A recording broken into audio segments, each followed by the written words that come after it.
All right. Ooh, 11. All right, good morning. I was thinking I'll make it here before 9 o'clock. I had gone for a walk and I was hoping I'll make it here before 9 o'clock. Good morning, good morning, good morning. My name is Maribel Chima. How are you today? Oh, my hair's too rough. Okay, let's just wear this. Okay, so I'm just back from my morning walk and it's such a beautiful morning out there. It's a beautiful morning. So were you able to go out today? Did you do any exercise? Did you go alone?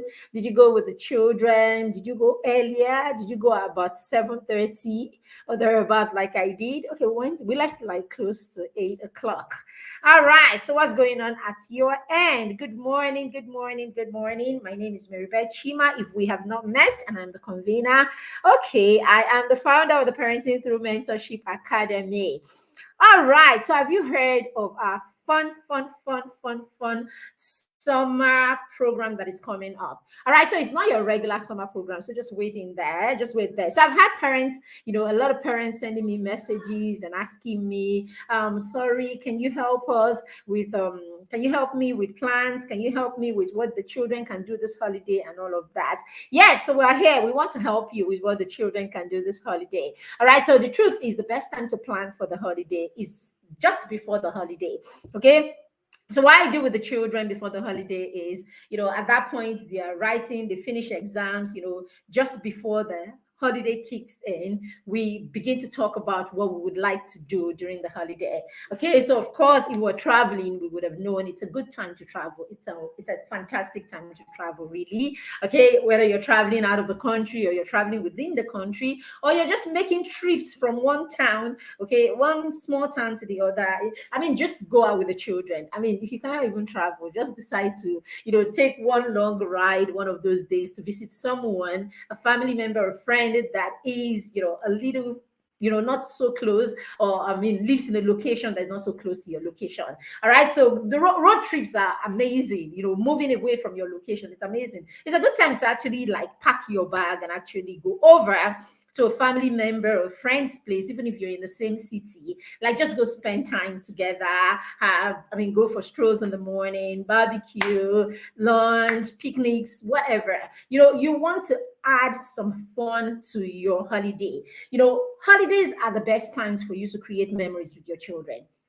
They're actually a fantastic time for you to create memories for your children, and you don't want to waste them, especially because everybody tends to be really busy these days. So when the kids are in school, they are in one, from school, they're in one program or one after school activity or the other, let's see, whatever it is, and then you usually would probably come back, from work a little late. And even if you are one of those parents that work from home, you realize that you are busy even while you're working at home. So the holiday is an amazing time, right, to bond with the children, to create memories together, activities. Truth, fact is this: your children will grow someday, and your children will go away from home. Whether your children come back home gladly, okay, or if they would choose not to come back home gladly, because truth is, right, there are always excuses why we shouldn't do the things that we don't like to do. There are always excuses. There's always a perfect reason, a perfect excuse why your child shouldn't come home. And your kids will use those perfect excuses over and over again when home does not hold those memories, home doesn't hold those fun things for them. Okay, so whether your children will come home willingly 5, 8, 10 years from now, even after they become established in their businesses and in their careers and in their families, okay, even after that, how gladly your children will pack their bags and run back home to be with you as a parent is actually dependent on the experiences and the memories that you have created together. The memory, what home is. Hi, Chidima. It's good to have you this morning. Okay, so what home represents, right, is the reason why your child will come back to you gladly. Now, these are some of the mistakes that we make. We don't create memories with our children. Even when we are together, it's instructions, instructions, instructions. We don't bond with them. We don't create fun memories, activities, and things like that that will be stored up in their subconscious mind, that will be always what they think of when they think about home. So you want to make home that place that your child runs back to as their safe haven, because of the experiences that are, present, or the experiences that they have created in that space. That is what home is. It's not just a house. It is a place, a lovely place of memories, experiences, and all of that. And the holiday is such an amazing time to create those memories, those experiences. Okay. And like many other things, you need to be deliberate. You need to be intentional about it. If you're not intentional about it, you realize that you wake up every morning and you just go with the wind. You just go with the wind, and before you know it, you realize you have been at home, but you've been probably engrossed in your work, engrossed in one thing or the other that you're doing, and the children have been trapped or fixed or glued to the couch watching TV all day. That is not a great holiday plan. And please, parents, okay, rewarding your children with long TV time is not a gift, it's not a present, it's not enjoyment. They say, oh, leave the children, let them enjoy the holiday and everything, especially for those who have gone to boarding school. Oh, they've worked so hard in boarding school. Oh, let them just watch television. Who told you that those games and endless TV is a reward? It's not a reward. Your children are just binging, okay? Your children are just binging. I'm telling you, as my boss will say, the thing that your children need to thrive, the things that your children need to navigate the world is not on TV. It's not on TV per se. So yes, you want to create a robust or some effective kind of holiday plan and all that. So yes, if you register, so we have a bonus that comes with registering for the a bonus that comes with registering for the challenge, all right, for the book challenge. When you register, you get a free holiday sample plan, all right? So you get a free sample plan that you can actually go ahead and tweak. So the plan on its own is even worth more than 2,000 naira. So yes, it's a huge bonus, right? So register for the fun activity, and then you will also get a free, plan suggestion sample that you can use or you can tweak, right, based on the ages and all of that, or the dynamics of your family and all of that, or the ages of your children. All right, now back to the fun summer plan. It's also not the regular everyday holiday and what do you call it, book challenge and all of that. So this is to make your book challenge, or to make the desire or the decision to read books this holiday. This is to make it come alive.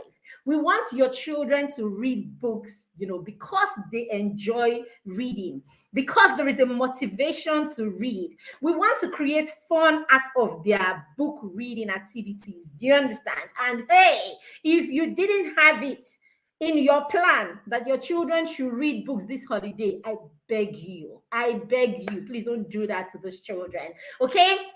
Reading for leisure is a life skill. I don't want to go into how the world is going right now and how our children need to be lifelong learners, right? For them to prepare, for us to prepare them for the world ahead of them. If your child does not love to learn today, it is a disadvantage. It is going to be disadvantageous to them. Okay, so you need to raise children who enjoy learning. You need to raise children who are willing to pick up books, pick up materials, pick up articles, pick up stuff and read, because the world ahead of us is something that we cannot even imagine, right? You can't imagine, you cannot. dear parents, you can't prepare your children exactly for the world ahead of them. So what you can do is you can prepare them with skills that will help them navigate the world ahead of them that you cannot even imagine. You can't imagine the world 5 years and 10 years from now. They don't know the world 5 years and 10 years from now. 20 years from now, we don't even have an idea.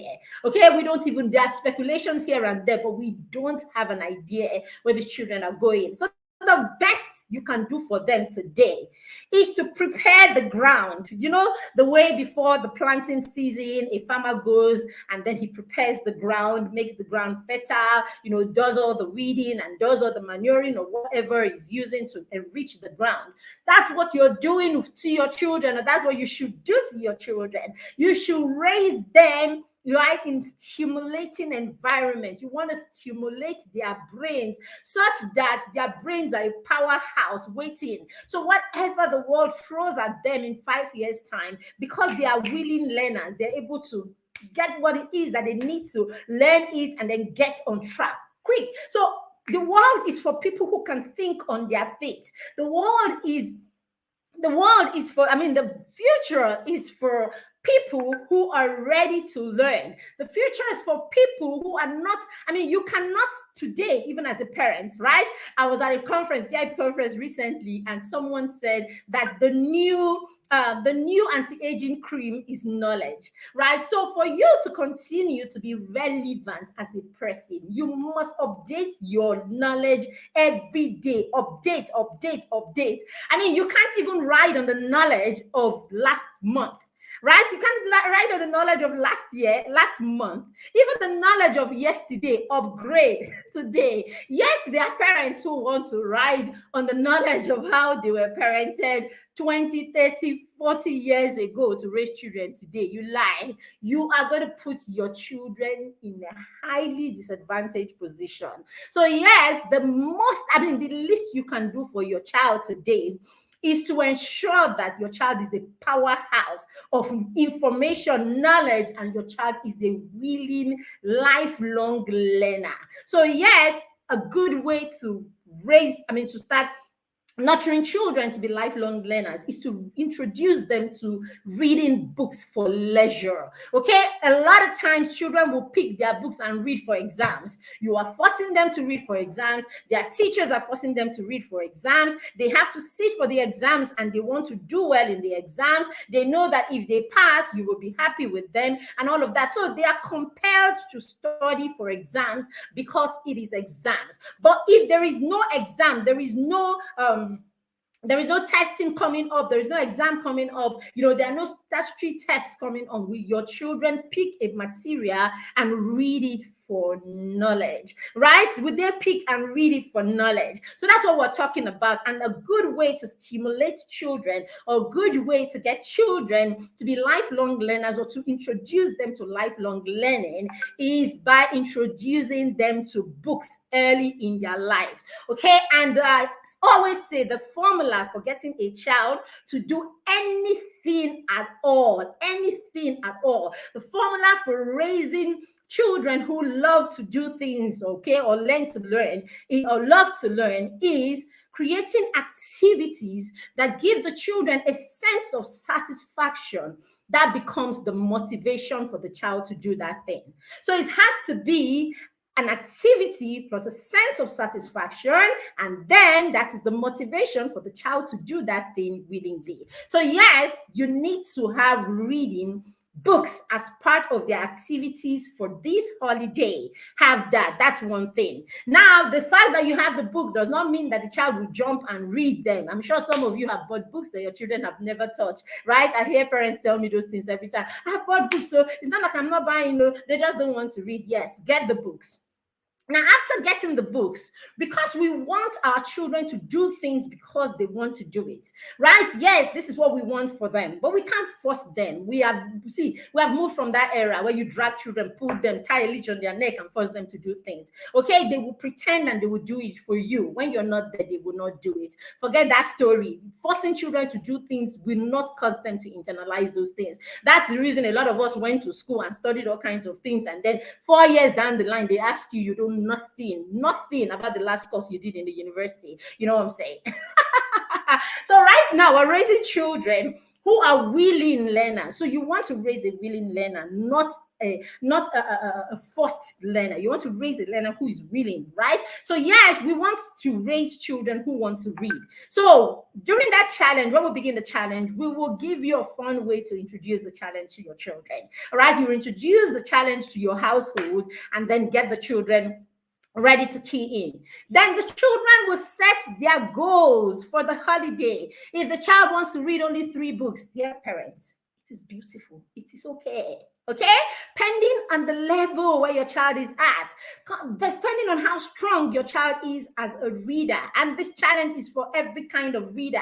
Okay, the ones that hate books, the ones that are slow, the ones that do it once in a while, the ones that are voracious. It is for every child, whether they are 2, 4, 8, 10, 12, or 15, it is for every child. Okay, so you get them to set their own challenge. Okay, challenge themselves. I think I'm going to read 5 books. I think I'm going to read 8, 10, and all of that. So they have that for the record. Now we have a group, and you would have to announce to us, this is the number of books Josie is reading. There's the number of books that Agnes is reading, and all of that. In fact, give them the phone to announce to the group. It's their thing. Okay, if that's the only time they get to use your phone during the day, that's okay. All right.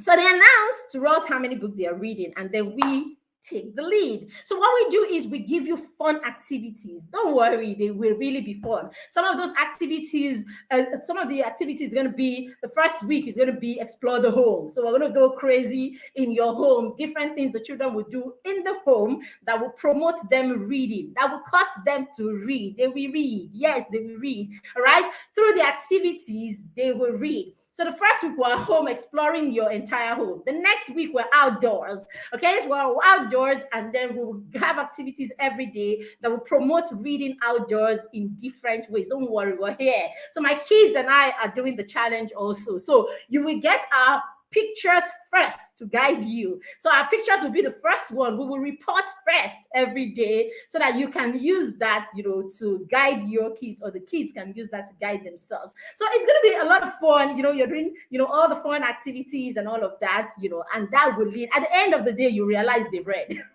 They've read, and they're looking forward to the next day's, activity, and then reading, With that, you will be amazed. At the end of 30 days, your children would have completed their challenge, because there will be a lot of motivation, a lot of fun, a lot of follow-up, and we will follow up with them. Hey, buddy, how did it go today? Are you done reading? What did you read? And then we will send in logbooks, that they can use to record what they're doing and all of that, So at the end, we are using the power of consistency. We're using consistency as a strategy to get your children reading. Consistency plus fun activity that can bring a sense of satisfaction. So that's the strategy. So by the time the children stay on for a whole 30 days, the activity was fun, they looked forward to read, they stayed on, and they did it every day. What happens is at the end of the 30 days, something would have clicked when it comes to reading.